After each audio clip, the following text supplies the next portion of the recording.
देश हम बोलते हैं, आपको लगता नहीं कि वहां पे फ्रीडम ऑफ स्पीच भी बहुत सेलेक्टिवली यूज किया जाता है? उन्होंने हाल में कोई पेपर निकाला जिसमें वो इंडियन मीडिया को ब्लेम कर रहे हैं इन रिलेशनशिप के लिए। बिल्कुल, ये आपका बिल्कुल कहना है, सही है। मैं अंग्रेजी में अगर कहूं तो ये डबल स्टैंडर्ड है, और अगर हिंदी में कहूं जो कि बहुत बुरा शब्द है, ये दोगलापन है। और इसके कारण उन्हें यह सोचना चाहिए कि उनकी कथनी और करनी में क्या अंतर है। जब भारत के सबल मीडिया पर्सन्स जितने थे वहां पर उन्होंने कुछ कहा, तो हमारे 20 लोगों को उन्होंने कह दिया कि ये इन्फ्लुएंस एक्शन है। तो फिर जो कहते हैं वो करते क्यों नहीं है? हमारे यहां क्या फ्रीडम ऑफ एक्सप्रेशन नहीं है? हमारे यहां क्या मीडिया को फ्रीडम नहीं है? उन्हें भी ये बैठकर विचार करना चाहिए।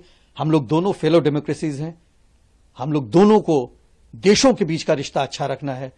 एक पर्टिकुलर रेजीम या गवर्नमेंट के होने से अपने देशों का रिश्ता पूरी तरह से डिस्ट्रॉय नहीं करना चाहिए। सर, आरसीएमपी को वो लोग कहते हैं कि एक सॉवरेन बॉडी है, इंडिपेंडेंट बॉडी है, इसमें सरकार का हस्तक्षेप नहीं है।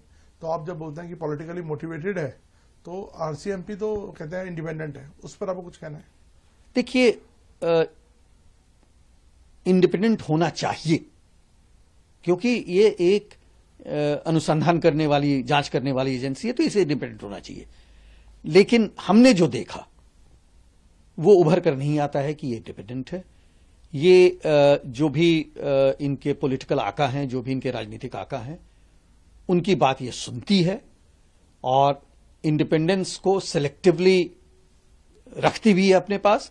लार्जली इंडिपेंडेंट ऑर्गेनाइजेशन है, इसमें कहीं कोई दो मत नहीं है, और इनके इन्वेस्टिगेशंस लार्जली इंडिपेंडेंट होते हैं। आपको मैं उदाहरण अगर दूं, तो अगर ये आप मान लें कि कोई एक इन्वेस्टिगेशन चल रहा है जिसमें ये किसी अपराधी को पकड़ने की कोशिश कर रहे हैं, जब तक अपराधी पकड़ा नहीं जाता है तब तक ये उस अनुसंधान, उस इन्वेस्टिगेशन के तहत जो भी उसमें मामले सामने आए हैं उसको कभी भी बाहर पब्लिक में अनाउंस नहीं करता है। ये इंडिपेंडेंस है।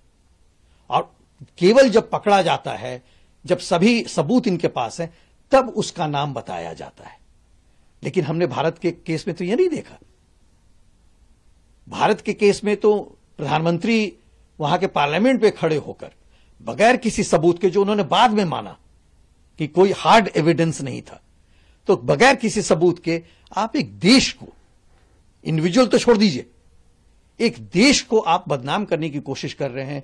इससे गलत एक मैं कूटनीतिज्ञ हूं तो बहुत गलत शब्द तो इस्तेमाल करूंगा नहीं, लेकिन यह बहुत अच्छी बात नहीं।